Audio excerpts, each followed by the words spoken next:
Sveiki, jūs klausote programos Renkuosi mokyti tinklalaidės, o čia pažymių šitas. Čia kalbame ne tik apie pažymius ar dėl pažymių.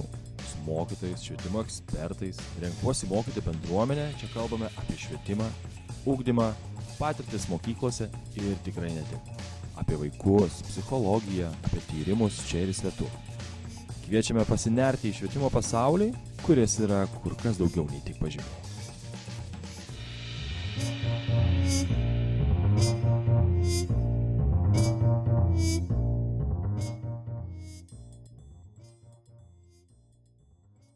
Labadiena. Pradedame tinklalaidę, o čia pažymių šitas. Tinklalaidę organizuoja ir veda Renkuosi mokyti alumnai. Ir šiandienos tema, o kas ir kaip pasirūpins mokytojais.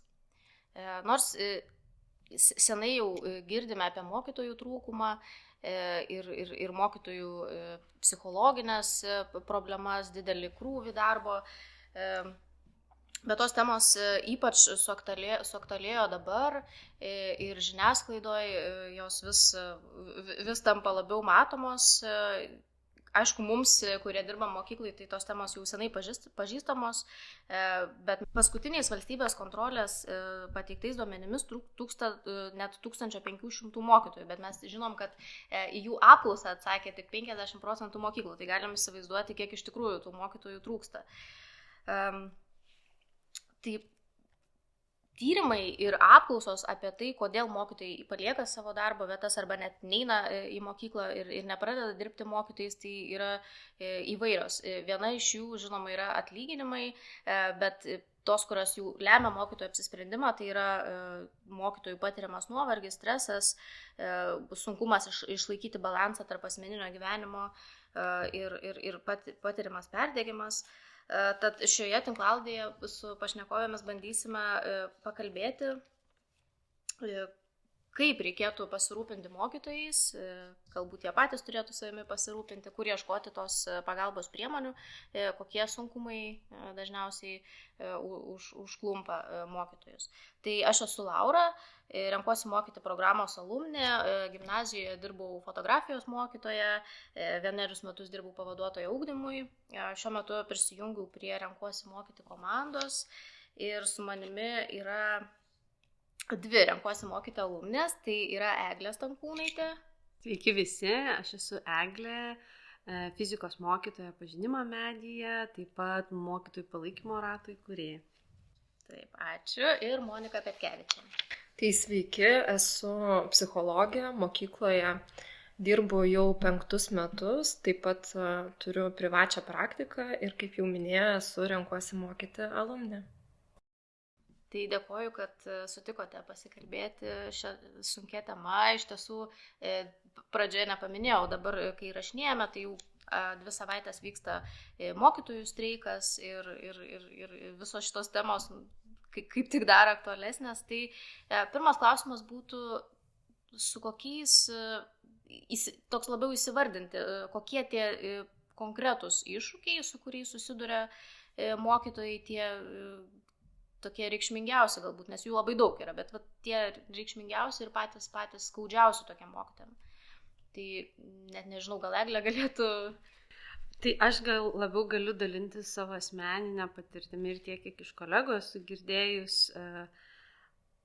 Aš pati kaip mokytoja, man yra sunkiausia suderinti laisvą laiką ir darbo krūvį, nes visgi norint turėti adekvatų atlyginimą, krūvis turi būti pakankamai didelis ir jis tas krūvis susideda iš labai daug funkcijų, kurias reikia tarpusavį suderinti. Tai yra ne tik, kad pasiruošimas naujom programom, kas yra šiuo metu ir nėra vadovėlių, tarkim, ar pratybų, ar kažkokios metodinės medžiagos, iki papildomų projektų, kurių mokykloje vyksta daug, nes mes norime ugdyti vaikus visapusiškai, bet jie reikalauja labai daug papildomo darbo. Taip pat yra specialiųjų ugdymosi poreikių vaikų atliepimai, susirinkimai, kitos užklasinės veiklos ir taip pat ir mano įsipareigojimai yra ir kitose galbūt organizacijose, kur aš irgi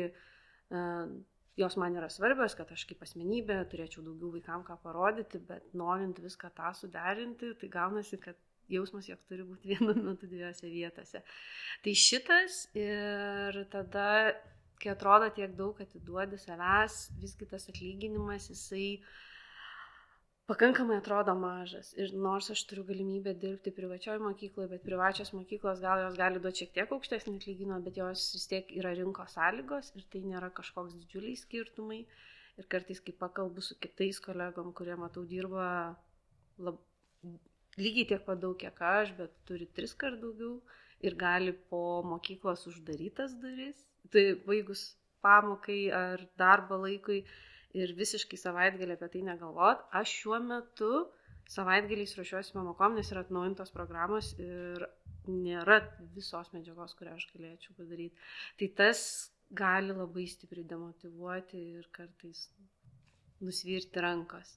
Ir kitas dalykas, kas man iš vienos pusės gal yra mažiau, nes tai mano nėra visiškai pagrindinis dalykas, bet labai girdžiu daug iš kitų kolegų, kurie turi pagrindinius dalykus kaip lietuvių kalba, matematika, istorija ar anglų, yra labai didelis poreikis, aukšti lūkesčiai ir reikalavimai atliepti kiekvieną vaiką.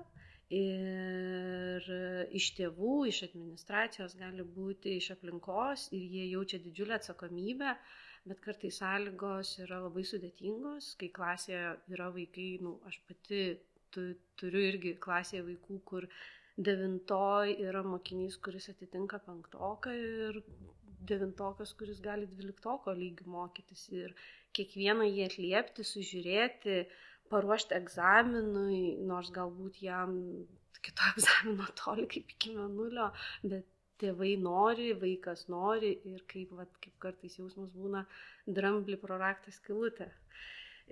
O atsakomybė jauti, nes rūpi tie vaikai ir nori jais tikėti, bet su turimais resursais neįsivaizduoja, kaip tą padaryti ir tada būna toks vidinis plėšimasis, kaltės jausmas, įtampos ir tai atsiliepia. Tai galbūt tokie aspektai, didelis darbo krūvis, labai sudėtingos sąlygos, norint atliepti visų poreikius, nes labai mokykloje dar mes turime tikrai labai didelį spektrą vaikų ir kartais tėvų nepamatuoti lūkesčiai, kurių mes ne visada sugebam atliepti. Ačiū, Monika, iš tavo patirties. Gal labiau net ir toks apibendrinimas gausis, nes tikrai daug dalykų jau buvo paminėta, bet manau, kad vis dėlto vienas iš esminių yra darbo krūvis. Kaip bežiūrėtumėm, jisai yra nežmoniškas mokytojam. Ir jeigu ar ne, dar reikia dirbti ne etatą, bet 1,5, tai tampa tokia misija neįmanoma, iki kol aš ten galiu, šliaužiu, bet ateina diena, kai tikrai gali būti, kad nebegaliu to padaryti. Ir taip pat, aišku, klasių dydis tikrai yra, manau, kad didelė problema. Ir nes ypatingai ateina vaikai, kurie turi įvairių poreikių ir kartais ne visada mokytojai žino, kad jie turi poreikių ir tik eigoje išaiškėja ir tada kyla tas sunkumas vis dėlto, kaip tos klasės turėtų būti suformuotos, kad mokytojui būtų kažkaip efektyvus tas darbas ir tikrai, kad būtų pastebėtas kiekvienas tas vaikas, tai didžiulis iššūkis ir stebint mokytojų darbą paskutinius kelis metus, tai tik tai nusilenkti galima mokytojam, bent jau aš pati ką matau, nes iš tikrųjų iš neįmanomo daro kažką, kas tikrai neša naudą ir tokiom sąlygom tikrai, aš manau, mokytojam yra sudėtinga būti, dirbti. Ir taip pat, man atrodo, dar kas yra labai svarbu, tikrai yra labai aukšti lūkesčiai, ypatingai galbūt administracija labiau yra suprantanti, bet iš tėvų, iš bendrai visuomenės yra tikrai dideli lūkesčiai. Dažnai tėvai nepagalvoja, kažkaip taip nežiūri bendruomeniškai, nežiūri į tai, kad kaip padėti mokytojui, bet yra kažkaip tokia, stebiu, kad kultūra reikalauti. Tai tikrai įsivaizduokim dabar mokytoją, kuris šiaip turi daug užduočių padaryti ir atsiranda dar papildomi reikalavimai, ne bendradarbiavimas, bet reikalavimai iš tėvų. Ir tikrai būna didelis darbas kažkaip pereiti, kad pradėtų vykti bendradarbiavimas tarp mokytojo ir tėvų, o ne tiesiog reikalavimas. Ir aišku, įtraukusis ugdymas, tai turbūt čia irgi visiems yra tokia opi tema, nes trūksta ir specialistų dirbančių švietimo pagalbos, ypatingai mokytojų padėjėjų ir tikrai tokio net ir gal bendradarbiavimo, kuriam natūraliai pritrūksta laiko visame. Ir metodinės medžiagos, vis rekomendacijos, kaip pritaikyti, jos yra parašytos, bet iš esmės mokytojas turėtų savo asmeninio laiko sąskaitą tas užduotis ruošti pritaikydamas, nes jeigu atsiversi pratybas ir vadovėlius, tų pritaikytų užduočių tu nerasi arba rasi vieną, kitą, kur labai mažai ir tada tai ką duota mokiniui, neduosigi vadovėlio perrašinėt. Nors girdžiu ir tokiu atveju būna, nes jau mokytojas nebeturi kada, bet jeigu rūpi tas vaikas, tai tu tada renkiesi, ar tiesiog, gal, kaip sako, tiesiog pro pirštų žiūrėti, arba tada eiti ir savo šeštadienį sekmadienį dirbti. Taip, tai mes labai daug jau čia taip šokome ten, tai aš manau, kad mes galėsim įsigilinti į kiekvieną iš tų temų, bet truputį pargrįžtant atgal. Prieš 5 metus pradėjai dirbti mokykloje.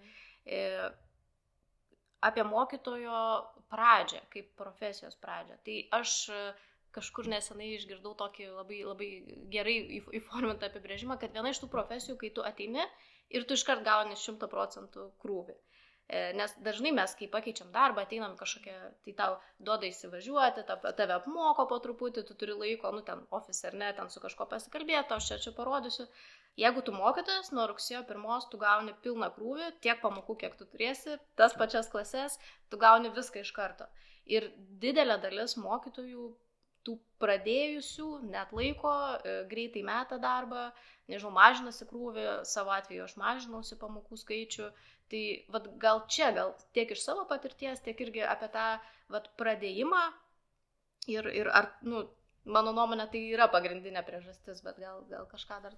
Tai tikrai taip, pradžia yra tokia, kad, atrodo, ruošiesi, skaitai visą informaciją, lygiai taip pat, ar ne, mūsų stovykla būna ir ten daug tos informacijos yra, bet tu ateini į mokyklą ir tu net nežinai, kur vyksta kažkoks susirinkimas, tu jame turi dalyvauti ir pats nesupranti, kad turi tenais būti, ar ne, ten galų gale yra kažkoks dokumentas, bandai jį susirasti ir nesupranti, kur jį rasti, ar ne, ten atsako tau, tu turi ten ieškoti ten ir ten, atsidarai, o tau nieko nerodo, nes tu naujas mokytojas, žodžiu, yra tiesiog toks, kaip čia pasakyti, kaip įeini į mišką pirmą kartą, bet tokį jau prietemų ir bandai atrasti kažkokį tai grybą, uogą ir ten, ir žodžiu, sunkiai ten sekasi, tai tikrai aš pati irgi vedžiau pamokas, turėjau, 2 metus vedžiau tas pamokas, tai irgi tikrai tą patirtį turiu, bet lygiai taip pat mažinausi krūvį, atsisakiau pamokų, nes tikrai tas darbo krūvis yra didžiulis, tos klasės yra daugeliu atveju vis tiek keliančios vienokių ar kitokių iššūkių ir naujai atėjusiam mokytojui kiekviena diena atneša kažkokias naujas situacijas, kuriuose tu galbūt ne iki galo arba visai nežinai, kaip juose reaguoti, kaip būti. Ir prisiminus tą pačią pradžią, tai grįždavau tikrai tokia išvargusi, kad tiesiog norėdavosi tik tai atsigulti į lovą ir būti, kažkaip atsistatyti, kad kitą dieną vėl galėtum būti darbe. Iš mokytojų palaikymo ratų galbūt labai aiškiai žmonės įvardina, man būtų reikėję to, man būtų padėti kažkoks dalykas, gal gali pasidalinti, ar išsiskiria kažkoks, ar ne, kas būtų ta pirminė pagalbos priemonė tam pradedančiai mokytojui? Mokytojų palaikymo ratuose pas mus yra negaliu pasakyti, kad vyraujantis yra pradedantis. Tai aš šitą klausimą negalėčiau atsakyti per mokytojų palaikymo ratų, nes mes kažkaip to neanalizavom ir ten daugiau susirinkdavo mokytojai, kurie yra ilgiau dirbę, bet turim ir naujokų, bet jų nebuvo pagrindas. Bet mes galim ir prie to prieiti, nes čia yra mūsų, kaip ir sekantis klausimas, tai gal tu gali apjungti kažkaip tada, kuo skirtusi tada tos pagalbos priemonės tiem ilgiau jau dirbantiem, kuriem galbūt, jau jie viską žino, kaip čia yra, bet jiem reikia va to tiesiog tokio... Aš labiau iš asmeninės patirties tada galiu kalbėti taip, kaip aš mačiau ir po to, kaip dabar matau, kai jau 8 metai dirbu. Tai kai aš pati pradėjau, tai buvo man sunkiausia yra apskritai tas turinys, suprasti tą programą, ją įsigilinti, pasiruošti pamokom, prisitaikant prie viso to tempo, emocinio krūvio ir taip toliau. O kitų dalykų jau tada smegenys net neapdorodavo. Tai aš pagrindas, man atrodo, yra tą visą metodinę medžiagą pasikloji, išmoksti susitvarkyti su klase ir tada jau tik atsiveria tie kiti sluoksniai. Tai man kaip jau ilgiau dirbant mokyklai, tai yra galbūt dažniausiai, kai ilgiau dirbi kaip mokytojas, gauni ir kitų pareigų ir tada, pavyzdžiui, kai gauni tam tikras atsakomybės, kur gal kažkokį projektą turi ar dar kažką ir tada yra administracijos, vadovybės lūkesčiai ir yra mokytojų galimybės. Ir gauni tam tikro vadovavimo darbą, kur reikia suderinti arba tampi klasės auklėtojų, kur irgi turi tada jau ne tik savo pamokoj sukiesi, bet matai platesnį tą kontekstą mokyklos bendruomenės gyvenimo ir čia tada atsiranda iššūkiai, kaip išgirsti visų poreikius, juos atliepti, bet to pačiu ir savo, ir suderinti, ir tuo pačiu mokykla turi kažkokius savo tikslus ir tau vadovybė irgi kelia tam tikrus reikalavimus ir juos atliepti ir suderinti. Tai man šitas atrodo ir dar su vyresniais mokytojais, bet čia yra mano asmeninė nuomonė, nežinau, galėsit iškirpti, jeigu ką. Tai galvoju, kartais būna iššūkis, kur galbūt tu dirbi ir, kaip sako, ir karimo šuo pripranta.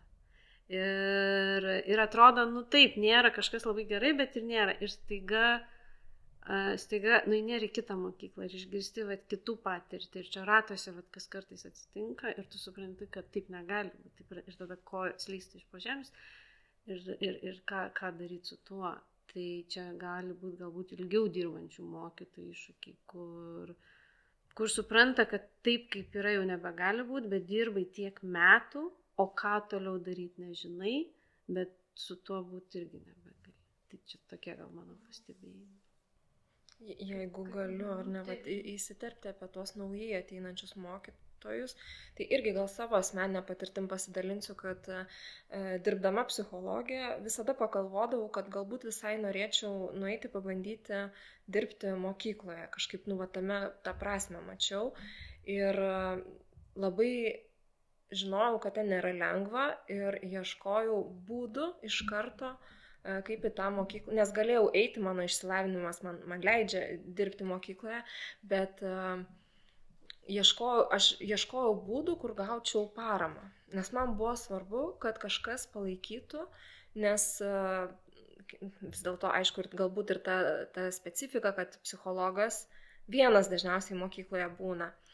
Tai mano žingsnis ir buvo būtent tada renkuosi mokyti, nes aš tikslingai ėjau dėl to, kad turėčiau paramą, turėčiau šalia žmonės, kurie eina tą patį kelią ir su kuriais būtų galima pasidalinti tais sunkumais, kurie kyla, nes kitu atveju tai tikrai būtų labai sudėtinga būti, nes vis tiek vien tame darbe tu turi gaudytis ten, ką daryti, kur eiti, kur būti, kaip tą pamoką pravesti ir turbūt ryšių mezgimas irgi nebūna pačioj pradžioj pirminis tas dalykas, kuriam gali tinkamai tos energijos skirti, kad surasti, kas čia mokykloje būtų mano tas žmogus ar žmonės, su kuriais galėčiau dalintis tais iššūkiais, tai taip tikrai užtrunka, šiaip mokytojai tokie tikrai individualistai irgi lekia vieni iš pamokų, kiti iš pamokų, visi darbais užsimetę, o tu toks atėjęs, tik pradėjęs, nežinai, prie ko čia galima prieiti. Ir man padėjo būtent, poreikis tas buvo, kad palaikymas būtų parama ir kur būtų galima pasikalbėti apie tuos iššūkius. Tai man atrodo, vienas iš tokių reikšmingiausių dalykų naujai atėjusiam mokytojui į mokyklą būtų kažkokia bendruomenė, kuri išgirsta. Tai renkuosi mokyti, mes visos patyrėm ir tikrai turbūt labai didelė dalis mokytojų, kurie atėjo į mokyklą, jeigu nebūtų tos bendruomenės, tai turbūt ir pabėgę būtų, nes istorijų žinom visokių, tai ta bendruomenė tokia lyg ir išlaiko, sugrąžina ir galbūt padeda ieškoti būdų, patarimus kažkokius ir panašiai, čia jau kalbu taip irgi iš asmeninės patirties, tai gerai, turim jeigu, tarkim, supratingi kolegos, mums pasiseka ir mes papuolame mokyklą, gaunam 1-2 žmonės, kurie mums padeda, tai irgi labai super, ne? Mokytojų palaikymo ratai, kas dar, ar yra dar kažkokių tokių tų bendruomenių, panašiai, tarkim, ar ne, kažkokių alternatyvių renkuosi mokyti, gal esat girdėję? Aš manau, kad aš iš savo asmeninės patirties natūraliai, aš kaip žmogus būdavau link susirasti tą bendruomenę kažkokią pačioj mokyklai, ar pažįstamų kolegų. Mano pažinimo medžio mokyklai, kur dirbau, tai mes taip pat gaudavom psichologo konsultacijas nemokamai. Tai aišku, čia yra labai išimtis, retas, kuris gali, bet jeigu gali, tai tikrai yra galimybė, visada galima kreiptis. Yra Edu Vilnius, žinau, kad teikia pradedantiem mokytojam irgi pagalbą, tiek psichologo konsultacijas, tiek irgi tokius daro ratus, panašiai kaip mokytojų palaikymo ratai. Tai man atrodo, kas ieško, tas randa iš tos serijos. Bet... Manau, po truputį jų atsiranda. Galbūt mažesniuose miestuose sunkiau yra rasti, bet tai grįžtant dar prie tos pagalbos, tai tu sakai pati, ar ne, susirandi kažkaip, ką dar galim patys padaryti, ar kažkokias asmeninės ribas brėžtis, ar savo kažkokias taisyklės, kad padėti išbūti. Ir dar... Kai ruošiamės tinklalaidai, tai irgi viena iš alumnų tokį klausimą uždavė, kad jeigu aš atsitrauksiu, apsaugodama save kažkaip savo tą emocinę sveikatą, nes tikrai būna situacijų mokykloje, kai tu labai įsitrauki, liūdnos situacijos, rimtos situacijos ir tau labai rūpi, tu labai įsitrauki, bet žiūri, kad ten jau lapkritį, jau tu toks, jau ten taurelės nedaug belikė. Tai ar nebūsiu blogesnis žmogus, blogesnė mokytoja dėl to, kad tu taip atsitrauksi saugodama save? Tai čia toks irgi platesnė pamąstymai. Pirmos dalies man kas padeda, tai aš lygiai taip pat, kaip planuojasi darbus, taip ir planuojasi laisvalaikį, lygiai vertiškai. Nėra taip, kad suplanavau darbus ir kiek liko. Tai žinau, kad pas mane treniruotės yra man didelis resursas, tai aš stengiuosi, kad suderinti pamoką su treniruočių laiku ir neaukoti vieną dėl kito, jeigu aš žinau, kad vakarai, kur savaitės galas, aš ten nesiplanuoju darbų ir ten labai labai ekstra atvejais. Nes tie darbai jie niekad nesibaigia ir čia kaip jūra plaukia. Tai aš savo esu išmokau kažkada po vieną kartą patirto jau gal tam kelintą kartą to perdegimo. Supratau, kad reikia planuotis laisvą laiką ir neaukoti jo, iš esmės beveik jokia sąskaita, lygiai taip pat. O dėl antro klausimo, tai aš tai visada savo užklausiu, nes man abu variantai, jau geriau atsitraukti ir galėti ramiai paaiškinti, kodėl be kažkokio. Žinant, kad aš apsaugau save, nes jeigu aš save susideginsiu, aš vis tiek pasidarysiu pikta, aš tada galiu prarasti ryšį su tai žmonėm, aš vis tiek tada negalėsiu adekvačiai bendrauti ir atliepti. Tai man tai atrodo daug didesnė blogybė, negu laiku pasakyti stop ir paaiškinti tiesiog, kad man tai yra svarbu, kad aš galėčiau toliau dirbti tą darbą ir bėgti tą maratoną, o ne atbėgti sprintą ir po to kojas nepakelt. Tai nežinau, gal toks pamąstymas. Gerai. Monika, tu dirbi mokyklos psichologė, tai tikriausiai išgirsti daug sunkių istorijų, parsineši daug emocinio krūvio. Kaip saugai save tiek kaip profesionali psichologė, tiek mokyklos psichologė nuo tų temų, kaip padedi savo? Tai pagrindinis turbūt tas žodis, kuris tą apibrėžtų ir yra ribos. Nes žmogus gali tiek, kiek gali. Ir iš tuščio, nepapilstysi kitiem, neatgaivinsi kitų, kažkaip nepadėsi. Tai yra ribos ir čia turi jungtis savirefleksija ir turim stebėti, kur mūsų yra ta riba, kur aš jau galbūt jaučiuosi pavargęs ar ne, kada aš jau nebenoriu galbūt kažko daryti, kada aš pradedu vengti gal kažkokių dalykų ir save stebėti ir kur yra ta mano riba, kiek aš galiu dar duoti, nes tikrai perdegęs žmogus nėra efektyvus, jo darbas tampa neefektyvus, ar ne, jis pats tampa toks ciniškas, ar ne, nenorintis, laikantis atstumą nuo visos bendruomenės narių, tai taip, kad ribos yra savirefleksija yra tie įrankiai, kuriais ar ne galima išlaikyti savo psichologinę sveikatą, efektyvumą dirbant,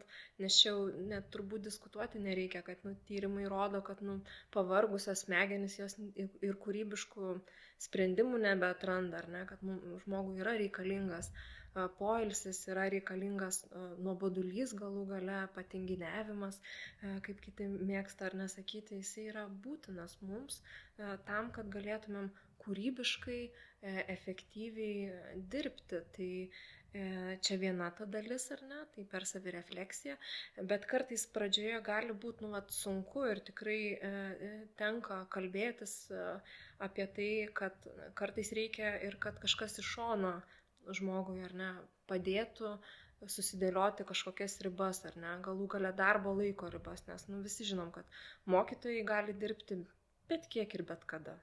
Tai tikrai turi būti, tiek pat ir psichologai, čia visiškai yra tas pats, tai patys turim savo nubrėžti, kad kaip pavyzdys 6 valandą vakare visi notification išjungti, kurie yra susiję su darbu ir viskas, kiek padariau iki tos valandos, yra pakankama. Ir kad grįšiu tik tai kitą dieną, tada, kada prasidės mano darbas. Lygiai taip pat, ar ne, nežinau, mano pačios yra labai didelė rekomendacija bent jau vieną dieną turėti tikrai laisvą. Ir ją įsivaizduoti taip, kad tikrai netikrinu to dienyno, neatrašau, nekuriu pamokų planų, bet tiesiog būnu savo ir dėl savęs. Nors vieną dieną per savaitę. Nekalbu, kad normaliai tai turėtų būti 2 dienas, bet realybė yra tokia ir mokytojai tą pasakoja, kad to savaitgalio be tų darbų nebūna, bet bent vieną dieną. Labai geri patarimai, kurie kartais labai sunkiai pasiekiami turbūt, nes kad fiziškai tu kažko nedarai, tai atrodo kaip ir suprantama, tu gali tą, kaip ir ne savo padaryti, bet tu vis tiek galvoj planuoji, o ką tu darysi, kai jau galėsi prisėsti daryti. Tai.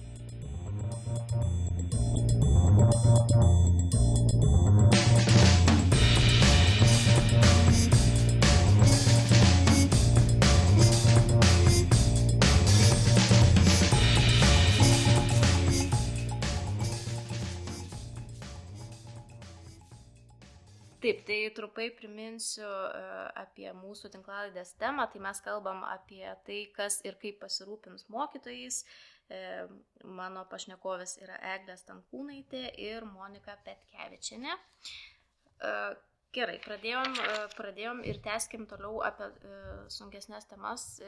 Jeigu perdegiau, jeigu tikrai jau nebegaliu ir viskas, niekaip nesusitvarkau, nemoku nusistatyti ribų, ar pertrauka nuo mokytojo darbo, pertrauka ir tiesiog išėjimas, pavadinkim tai pertrauka, gali būti kaip išeitis, kad aš vėl sugrįšiu, bet, galbūt išmoksiu kažkaip, ar ne, susidėlioti, galbūt sugrįšiu su nauja energija, galbūt sugrįšiu su, nežinau, kažkokiu planu, kaip vėl neperdegti, sąmoningai kažkaip sugrįšiu. Tai ar va toks būdas, gal žinot, ar iš pažįstamų, ar taip veikia, ar taip daro žmonės ir ką manot apie tai? Tai iš savo asmeninės patirties dalintis man labai gerai sutapo, kad aš kai jaučiau, kad man reikėtų pertraukos, gavau galimybę išeiti į motinystės atostogas.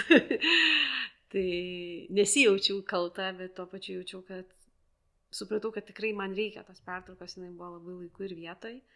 Ir tai man padėjo prasireflektuoti, atrasti naujų jėgų, padaryti tam tikrų sprendimų.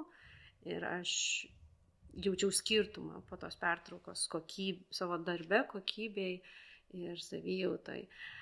Iš kitos pusės taip pat matau, kad jeigu, kaip labai gerai paminėjai, sąmoningai, jeigu tiesiog išeiti pertrauką, nežinau, pakeliauti po pasaulį, atsiriboti ir vėl grįžti, tai jeigu neaišku, dėl ko ištiko tą pertrauką, tai labai didelė tikimybė, manau, kad tas pasikartos. Aš tai visada už tai, kad net ir pati, kai aš pirmą ieškau, o ką aš galiu padaryti, kad aš šiuo momentu, nes mesti, man atrodo, toks yra lengvesnis būdas tam tikrą prasme, nes tiesiog išeini ir nieko nereikia galvoti apie tai, kas buvo. Tai aš pirmą galvoju, o ką aš galiu padaryti šiuo momentu, kad galėčiau likti, nes man patinka mano darbas, bet ne to pačiu ir savęs nežaloti, savo sveikatos. Tai man padėjo, kaip gerai pasakė pašnekovė, iš tuščio nieko neįpilsi kitam, tai aš pradėjau papildomų resursų ieškoti, pradėjau lankyti pas psichologą, atsirado šitie ratai, kurie pirmą mes taikėm savo. Pradėjau daugiau hobių savo ieškoti, tada galvojau, o kas mane sudegino mokyklai, tai va ten ribas pradėjau dėti. Ir jeigu matyčiau, kad tas neveikia ir vis tiek negerė, tada aš galvočiau apie pertrauką, nes matyti yra kažkas daugiau. Tačiau taip matau pažįstamų, kur mokytojai nusprendžia pertrauką visgi daryti, nes mato, kad perdegimo lygis yra jau toks, kad jau tiesiog yra per daug visko. Ir aš jau suprantu, kad taip, tikrai gali būti taip. Bet kaip visada mano pasiūlymas pažiūrėti, gal yra kažką galima padaryti, kad tiesiog gal tai yra nedidelis pokytis, bet tiesiog reikia pareflektuoti apie tai. O tada jau daryti pertrauką, nes jeigu neprareflektuosim, tai net ir po tos pertraukos, kaip sakiau, gali viskas kartotis ir toks man, o kam to reikia? Savaime pertrauka, pati neišspręs vien dėl to, kad bus kažkoks laikas, kai tu nedirbsi. Tai tikrai, tik tai irgi galiu pritarti, ar ne, kad savaime pertrauka jinai neišsprendžia, bet mano akimis kartais jinai yra būtina, tiesiog būtina ir kartais žmonės, kadangi tikrai galiu stebėti, kad mokytojai yra perfekcionistai tam tikrą prasme ir jie, aš dar paieškosiu tų būdų, ar ne, iš dar, toj stikliniai liko ten jau tiek, ar ne, tai dar juos, ar ne, kai jau visai nebegalėsiu, tada mesiu, ar ne, bet kartais tai svarbu, kad būtų tai sąmoningas procesas, bet kartais tikrai yra išeitis išeiti. Jeigu neišeiti, tai bent jau labai susimažinti darbo krūvį, tam, kad būtų galima atstatyti tuos resursus, ar ne, atrasti, kurie tie dalykai išdegino juos, ar ne, ir juos atstatyti ir stebėti, kaip aš jaučiuosi, ar man yra gerai, ar aš noriu eiti į darbą, ar aš jaučiuosi emociškai išsekęs ir tikrai yra laikas atsitraukti, padaryti tą pertrauką, reflektuoti tą procesą, galbūt buvo per sunku reflektuoti, kai viskas yra, tokiam kaip, nežinau, sraute, ar ne, tarsi upė kokia teka, ten lapeliai kažkokie krenta, medžiai nugriūna, ar ne, bet tu tiesiog nespėjai to įsisąmoninti, nes yra tiesiog per greitas tas tempas ir kartais, tas sustojimas yra būtinas ir man atrodo, kad kartais girdžiu ir visuomeniai tokį galbūt požiūrį, spaudimą, kad, tai kaip čia dabar, taigi reikia, daryk, bandyk, ar ne, negalima atsitraukti, tai jeigu atsitrauksi, niekada negrįši. Tai čia, to einančio link perdegimo perdegimo mokytojo mintis, ar ne, kurios, ar ne, tarsi pristabdo, bet nepalaiko. O palaikymas, ar ne, būtų tai, kad gali išeiti, jeigu tau sunku, jeigu tu patiri iššūkių, ar ne, ir jauti, kad nebenori eiti darbą, tai tikrai yra metas sustoti ir tu bet kada galėsi grįžti su naujom kažkokiom mintim, idėjom, galų gale naujais įrankiais, kaip būti tenais, ar ne, išbandyti kažkokius naujus įrankius, nes kartais, kai jau esi ten ant kažkokios ribos, nebėra resurso ir naujų įrankių bandyti, kaip būti toje situacijoje. Tai aš kažkaip nematau nieko blogo ir net visai skatinu kartais padaryti tą pertrauką ir sugrįžti su naujais įrankiais, būdais būti. Aš tai papildant man tas, kad iš šalies, nes tikrai pats galiu įsisukti savo mentyse, savo tam atsakomybės, pareigos jausme, gali būti vidinis kažkoks savivertės klausimas, kad aš čia gal netoks, aš čia mažai darau, bet iš šalies žmogus, ar psichologas, ar savitarpio paramos grupė, ar dar kas nors, jis gali parodyti tą realybę ir tada galės įsivertinti, ar čia reikia tik tai, ar čia aš kažko nematau ir tikrai gal per jautriai reaguoju į situacijas, ar iš tikrųjų jau yra taip blogai, kad man reikia. Tai aš apie tai, kad tas, man ir asmeninė psichologo konsultacija ir mokytojų kolektyve, kai galiu galimybę kalbėti, įžvalgos man jos yra labai vertingos, nes aš labai linkus, pavyzdžiui, įsisukti savo mintis ir tada žinau, kad galiu tikrai labai prisikurti ir tada pargražinti.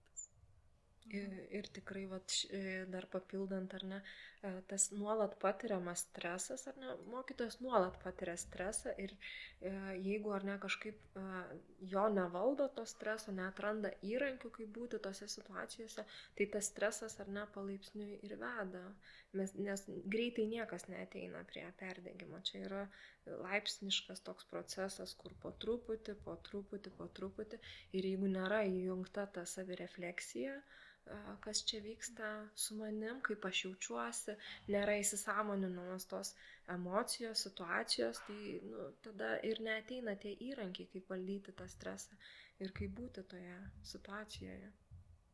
Tai čia turbūt nieks geriau nesupras mokytojo kaip kitas mokytojas.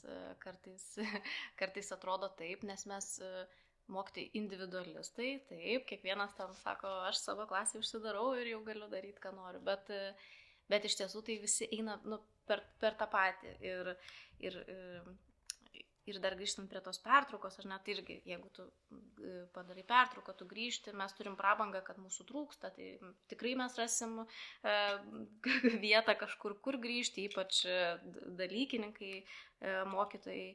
Ir man atrodo, ta patirtis, kurią tu gali gauti padirbęs kažkur kitur, tai irgi atneša tiek mokiniam, tiek tau pačiam kažkokių, dar kitų galbūt, nežinau, įžvalgų į tą pamoką savo.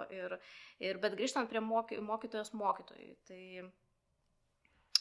kažkodėl, kad ir mūsų trūksta, vis tiek tarp mokytojų jaučiama konkurencija, bent jau man.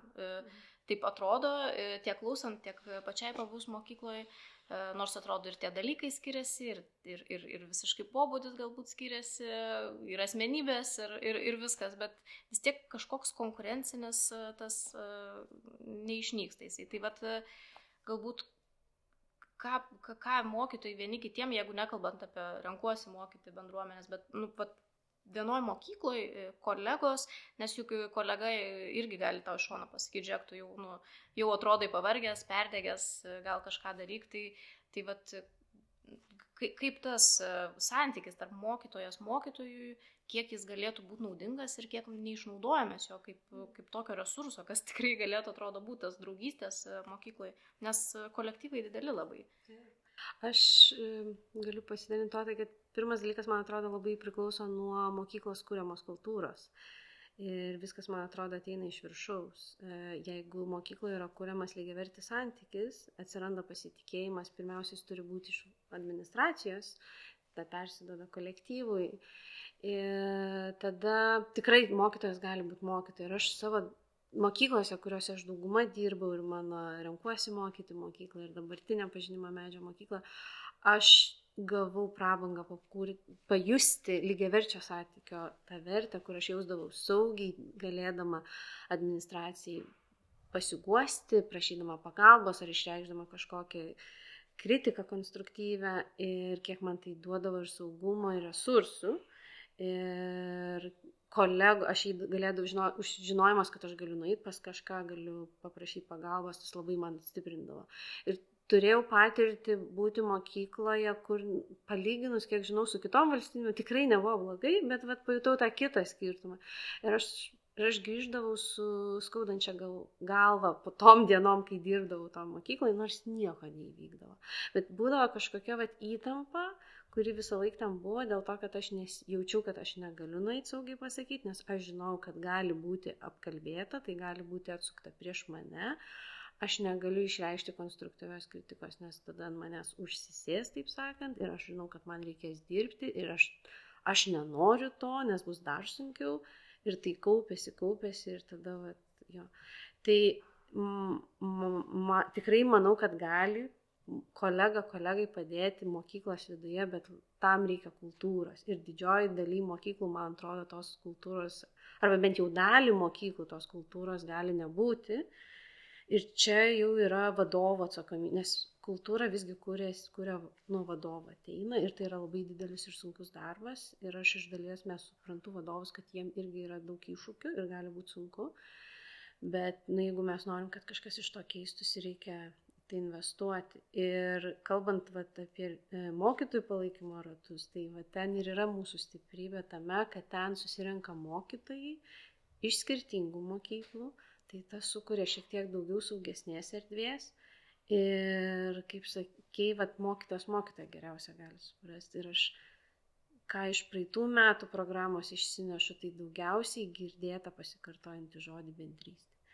Girdint kitų patys, girdint, kad visiems yra labai panašiai, nesvarbu, ar tu esi darželio mokytojas, ar tu esi gimnazijos mokytojas, kad mes visi labai gyvenam panašiom situacijom, bet esam pasiruošę, bet yra erdvė, kur visgi galima saugiai kalbėti ir girdėti ir matyti, kad mokytojai kitam rūpi ir turėti tą kitą patirtį, kur ne tik tau yra priešas konkurentas, bet matyti, kad rūpi, tai aš matydavau, kaip tai stipriai veikia ir duoda daug. Ir man atrodo, mes iš tikrųjų galim labai daug vienas kitam padėti, bet yra šiek tiek švietimo sistema, kur reikėtų kažkaip galvoti, kaip veikti.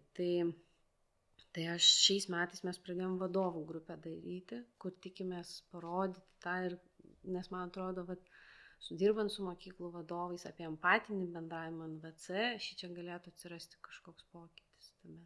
Ir tikrai čia yra ir daug stiprybės, bet daug iššūkių, tai kaip pasuks. Tai Eglė irgi perėjo į tą mano sekantį klausimą, tai tau toks bus truputį ir apie tą mokytojų, bet ir apie sekantį apie administracijos vaidmenį. Tai, ta lyderystės, švietimo lyderystės, tai nebūtinai vien tik vadovo, pavaduotojų, tarkim, irgi iš savo asmeninės patirties vienerius metus tik dirbau pavaduotoje, bet kažkaip, kai atsiduri kažkokioje temoje, tai po to pradedi tokia dėmesingesnė būti ir aplinkui girdėti viską labiau, tai susitikau ir su renkuosi mokyti bendruomenį, ir su kitais pažįstamais, ir su tėvais, kurie vaikus veda, ir girdžiu vis, kaip svarbu yra pavaduotoja, pavaduotojas tą padarė, ar pavaduotoja tą padarė, kaip yra tas, kažkoks žmogus iš administracijos, jis gali labai blogai padaryti, jis gali būti tas kaltininkas kažkokių neveikiančių dalykų, bet gali būti ir tas gelbėtojas. Tai irgi toks, mano toks intro į tą administracijos nebūtinai kaip vien tik vadovo, kas yra labai svarbu, bet kaip tų pavaduotojų jų galėtų būti, sakyčiau, kokie 7 mokyklai, tai pagal mokytojų kiekį, tai tada gal kažkas veiktų. Vienareikšmiškai turbūt turim sprendimą.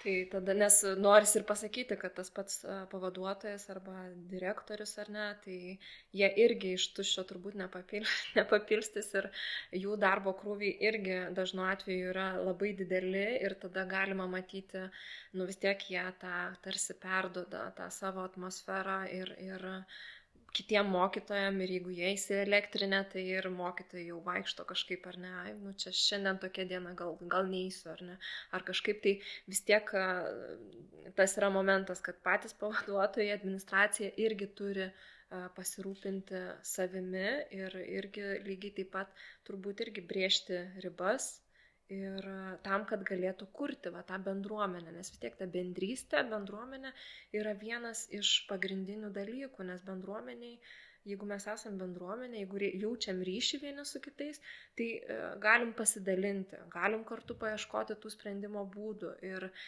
jaučiamės tada saugus, nėra kažkokių neskaidrių dalykų, kur čia negalima ar sakyti, ar kažkaip yra skaidru, ar ne, tai tada aš nejaučiu tos įtampos, galiu eiti, būti bendrauti. Tai vienas tas dalykas, o taip pat apie pavaduotojus, ar ne, kalbant, direktorė, ar ne, tai yra ir daugiau tų svarbių komponentų, toks kaip vienas iš jų yra teisingumas, ar ne, kiek yra teisingas vadovas arba pavaduotojas, nes į tai tikrai labai reaguoja darbuotojai. Lygiai taip pat dar vienas svarbus dalykas yra vertybės. Vertybės yra irgi tas dalykas, kuris yra svarbus, kokias vertybės puoselėja pavaduotojas, direktorius. Čia kalbant turbūt, bet kurią kryptį ten mokykloje paimtumėm, jeigu tai yra tas pats įtraukusis ugdymas, ar ne, kaip pavyzdys. Tai tikrai daug sėkmės priklauso nuo, ar tas vaikas, kiek jisai bus įtrauktas nuo administracijos požiūrio ir vertybių šituo klausimu, ar ne? Lygiai taip pat kokios vertybės yra bendravimo, ar ne? Ar pagarbiai, nepagarbiai bendrauja, ar pagarba yra mano vertybė, ar nėra, ir kaip mano veiksmai, kaip, nežinau, vadovo, pavaduotojo atspindi tą vertybę, ar ne? Nes vis tiek esu pavyzdys, kaip mes kūrėm tą ryšį vieni su kitais. Tai tikrai, ar ne, lygiai taip pat tas pats darbo krūvis, kad tiek pavaduotojas, tiek direktorius turėtų pastebėti, kaip kiekvienas vadovas savo darbuotoją, ar ne, ir kaip jis jaučiasi su tokiu darbo krūviu, ir paklausti, nes tikrai kartais tiesiog atrodo, tie darbai yra stumiami, bet ne visada žmogus gali juos paimti, bet ir ne visada gali pasakyti ne, ar ne. Tai geras vadovas turėtų pastebėti, kada jau žmogui yra per sunku, paklausti, galų gale, kaip jisai jaučiasi, jeigu taip kaip pavyzdys, ar ne, galbūt jeigu tapo klasės vadovu, kaip jis jaučiasi su ta nauja funkcija, kurią jis atlieka, kokios pagalbos tame reikia. Tai pavaduotojai, direktorė, ar ne, jie labai tokį reikšmingą vaidmenį atlieka. Tai yra ir apie darbo tą paskirstimą krūvio, ir apie patį tą bendruomeniškumo, bendrystės kūrimą, ir manau, kad tikrai labai daug priklauso. Nes net ir ne tik mokytojų, bet jeigu jau plačiau žiūrint, ir bendrai mokyklos, tėvų bendruomenės puoselėjimą. Aš pridurti gal toks man viena iš nesenesnių patirčių, kad labai iš vienos pusės mokytojas gali kaip ir savim pasirūpinti, suprasti, kas jam svarbu, kokios yra jo vertybės. Ir kartais gali būti mokykla, viskas gerai su ja, bet tiesiog skirtingos vertybės. Ir čia yra, ir tiesiog supranti, kad jūs matot kitaip. Ir man tas suvokimas atėjus į mokyklą, kur aš supratau, kad ne visai mano vertybės, ir aš turiu perlipti, man tai atimdavo labai daug resursų. Ir nuėjus dirbti ten, kur mano vertybės didžioji dalis sutampa, ne 100% niekad nieko, bet didžioji dalis, man tai užaugindavo sparnus, nes aš jaučiuosi, kad aš esu savo chebra. Tai aš labai linkėčiau kiekvienam mokytojui pagalvoti, o kas jam svarbu, kokios yra jo vertybės, ir kaip tėvai ieško pagal savo vertybės vaikam tos mokyklos. Taip ir mes, man atrodo, turim teisę atrasti mokyklą, kur yra atitinka mūsų vertybės, nes mes turim labai skirtingų mokyklų, nes mes esam patys labai skirtingi ir yra viskas gerai. Tiesiog, man atrodo, tas yra svarbu tada. Ir kad mokykla, kuri deklaruoja tas vertybės, to ir gyventų. Nes būna kartais, kai deklaruoja vieną, mokytojai ateina ir pamato, kad yra kito. Va tada irgi būna, dėl ko praranda mokytojus, mokytojai ten dega, jaučia neteisingumo jausmą. Tai čia toks trumpas pastebėjimas. Aš dar irgi pasidalinsiu, irgi prisiminiau vienas, manau, dar irgi svarbus aspektas yra kontrolė. Ką gali vadovas arba pavaduotojas, tai pastebėti, kiek tam žmogui reikia kontrolės. Nu, va čia kalbant, atsakant į tą klausimą, kaip padėti mokytojui. Tai ta kontrolė yra apie tai, kad vienam galbūt reikia tikrai tos laisvės, kad jisai galėtų ten, žodžiu, laisvai veikti, kad kuo mažiau tos kontrolės būtų, kiek įmanoma, ar ne? Ir jisai tada gerai jausis. Kitam žmogui, ar ne, kitai asmenybei, nes mokytojai yra asmenybės, reikia labai aiškumo, kontrolės, ar ne, kad tada ir tada tas bus, ar ne, konkrečiai labai aiškiai, kaip tu turi ten kažkokį renginį suorganizuoti. Ir tada jisai gerai jausis. Nes jisai jausis, kad aš padariau gerai. Nes aš turėjau punktus, pagal kuriuos daryti. Tai taip, kad čia dar vienas iš tokių sričių, ką vadovai galėtų atkreipti dėmesį, tai kad darbuotojams turi būti skirtinga kontrolė. Ne pagal vieną kurpalių. Taip, o kas dažnai būna, galima stebėti, kad visiems. Nes apskritai tas mokytojo darbas toks gana vienodas, jeigu paims ar ne atskirus dalykus ar panašiai, tai vis tiek pamokos struktūra, ten ruošimasis ir taip toliau, klasės valdymas, tai o asmenybės labai skirtingos ir, kaip sakai, labai svarbu pastebėti, galbūt jeigu kažkokiai asmenybei trūksta, nežinau, kūrybiškumo, galbūt leisti jam suorganizuoti renginį, nesakau, užkrauti papildomą darbą, kaip dažnai kas traktuoja, bet tiesiog kažkaip pat išnaudoti tas stiprybės, nes patys mokytojai labai skirtingi, o pamokas jie vis tiek visi veda ir aišku, kiekvienas savaip. Bet taip, kiek tu gali prie tos bendruomenės prisidėti kaip mokyklos, kaip prie kolektyvo, tai irgi yra labai svarbu. Tai mes taip atsitraukėm nuo savęs iš vidaus ir atėjom iki mokyklos administracijos. Net nežinau, ar reikėtų kalbėti šitose temose apie tėvus ir tėvų įtaką, nes dažniausiai toks klausimas būna laidose panašiose ir dažnai apie tai kalbama. Tai o aš noriu tokią intrigą, ar reikia, nes mes čia visi esam vis tiek mokykloje, yra mokiniai, yra mokytojai, ar lemia kažką, nes irgi aš dirbu, sako, vis tiek tėvų tu nepakeisi, vis tiek yra šeima ar ne, vaikas kažką iš jos atsineša, tai ką mes galim padaryti, tai mes galim duoti vaikui geriausią, ką mes galim, ar ne, o tėvų mes nepakeisim, tokios galios dėja neturim. Tai aš šitoje vietoje nesutinku, man atrodo, tėvai yra lygiai tiek pat svarbus. Tai yra trikampis, mokykla, vaikas, tėvai. Ir jis yra, ir jeigu mes pamirštam tą vieną dalį, tai kaip taburetė, jinai krenta.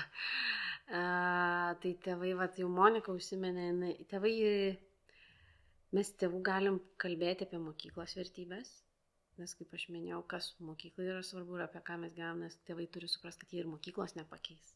Mes negalim tėvų, bet ir tada mes galim pasakyti, ką mes galim duoti, kokios yra mūsų ribos. Ir čia administracija gali labai padėti mokytojam, jeigu jinai aiškiai komunikuoja, kad mes stovim už jūs.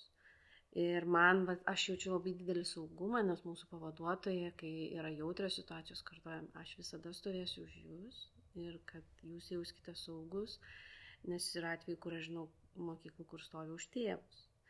Ir tada žinau, kaip sunku tiem mokytojam. Ir tai administracija stovėdama už mokytojus, bet einant į bendradarbiavimo santykį, ieškant, kaip mes galime kartu išgirsti vienas kitą ir padėti dėl to vaiko. Tai tėvai gali padėti, jeigu jie nuo reikalavimų galėtų pereiti į bendradarbiavimą. Ir tai jau bus labai didelė pagalba. Niekas nenori ir nekviečia jų būti kitokiais, bet kviečia tiesiog išgirsti tam lygiaverčiam santykiai. Tai šitas, manau, labai svarbu ir tada visiems pasidaro lengviau, nes ir vaikas nejaučia tos įtampos, nes jeigu nėra bendradarbiavimo, tai tada gausis, kad vaikas yra tarp dviejų ugnių. Vieną girdi mokyklą, kitą namuose, o ką jam daryti.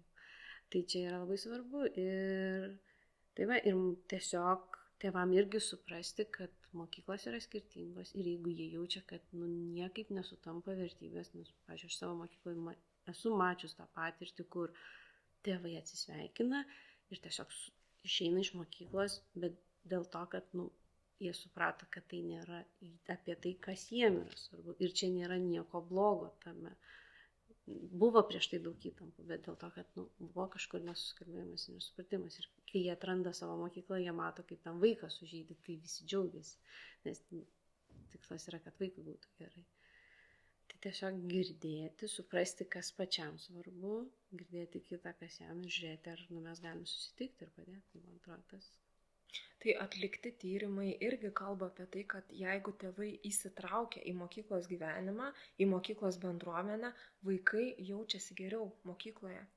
Jiem mokykla tampa sava vieta, kaip namai yra sava vieta, tai nesakau, kad čia lygiai taip pat, bet vis tiek jie jaučiasi geriau, nes jie žino, kad, ar ne, Petro mama draugauja su mano mama, ar ne, pasikalba, ar ne, tai tie vaikai jau jie, ar ne, nebegali sakyti, čia apie patyčias, ar ne, kalbant, kad žiūrėk, ten tavo mama, ten taip ir taip, galim tokių tikrai išgirsti dalykų, nes jau yra užmegztas ryšys ir tikrai, man atrodo, yra labai svarbu apie tai kalbėti ir ypatingai megzti tą ryšį su tėvais, ne tik tai mokytojam, administracijai, bet ir patiem tėvam su kitų vaikų tėvais. Tada išsisprendžia labai daug problemų.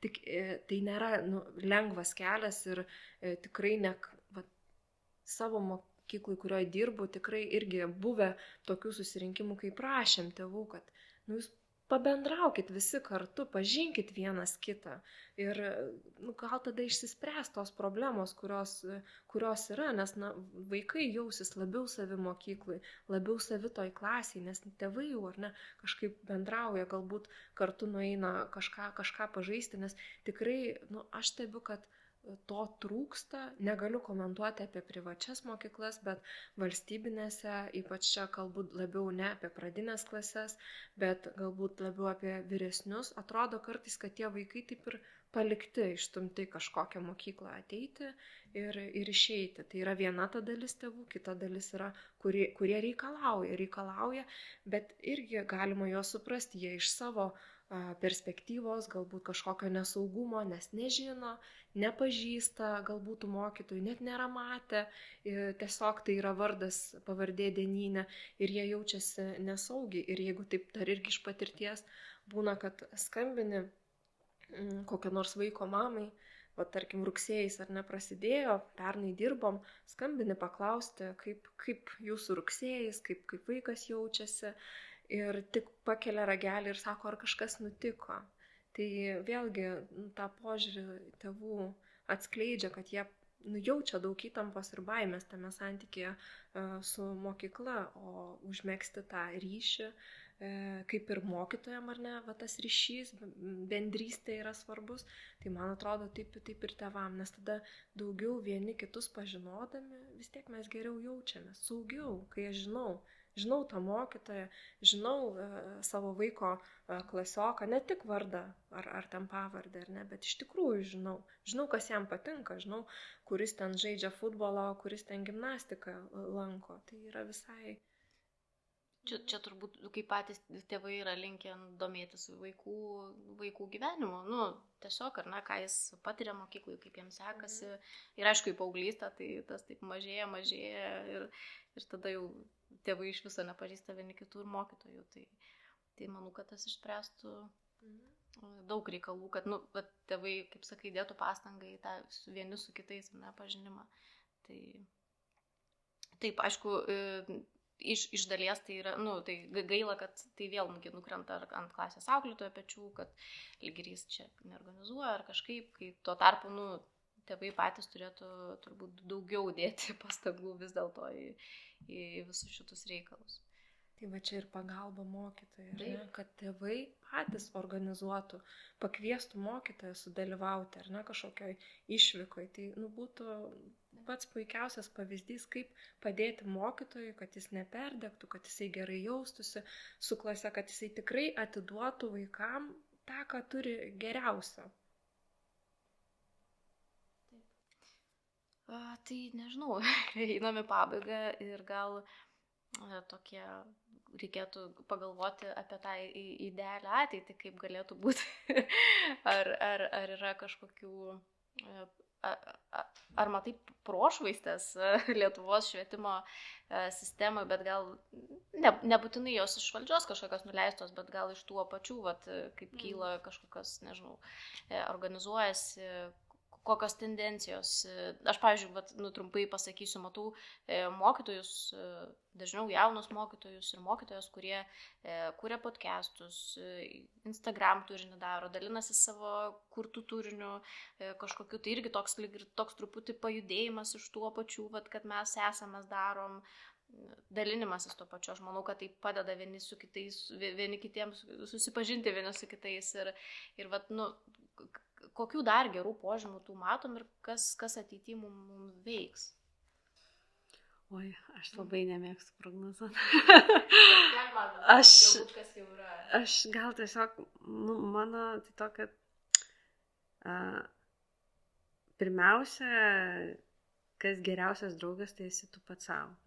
Aš pati savo esu geriausia draugė, kur aš turiu pasirūpinti pati savim, savo ribas nusistatyti, pasižiūrėti, kad jos nebūtų peržengtos, prisipildyti tą stiklinę, kad galėčiau duoti kitiem. Tai aš už tai, kad taip,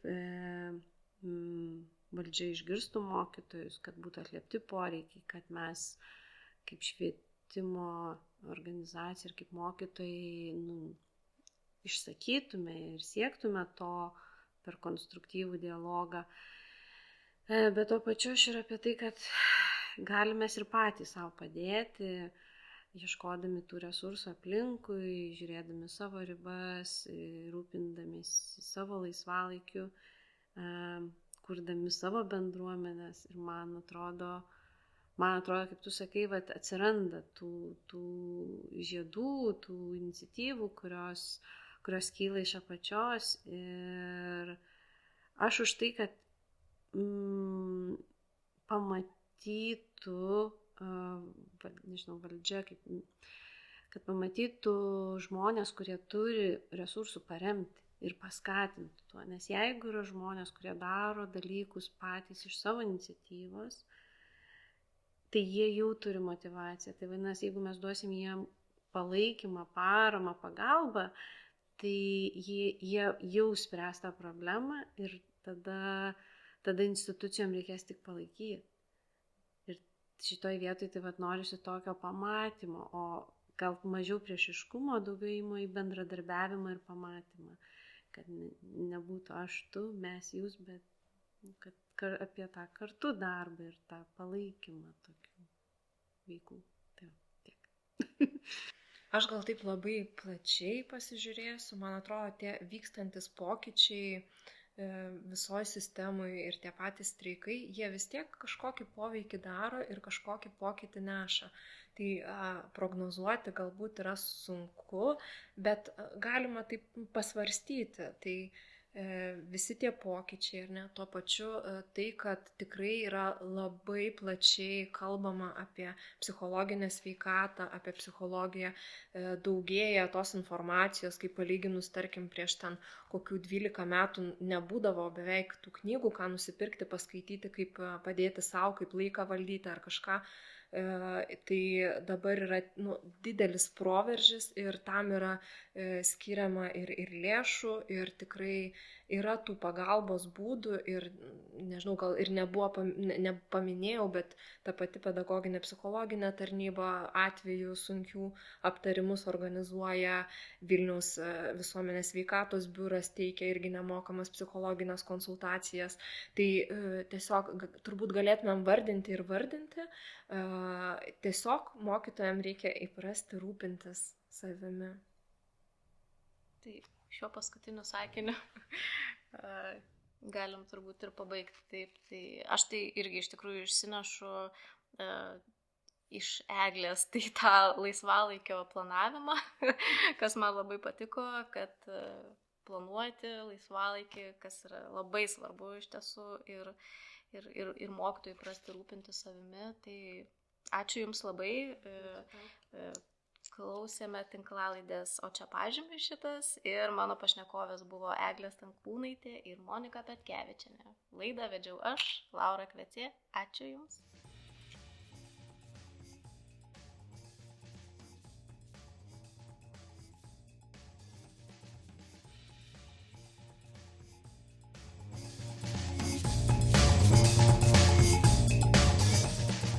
Ačiū, kad klausėte. Tikimės, kad praleistas laikas kartu jums buvo naudingas ir įdomus.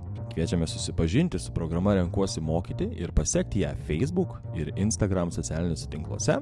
O kol kas, iki kitų susitikimų.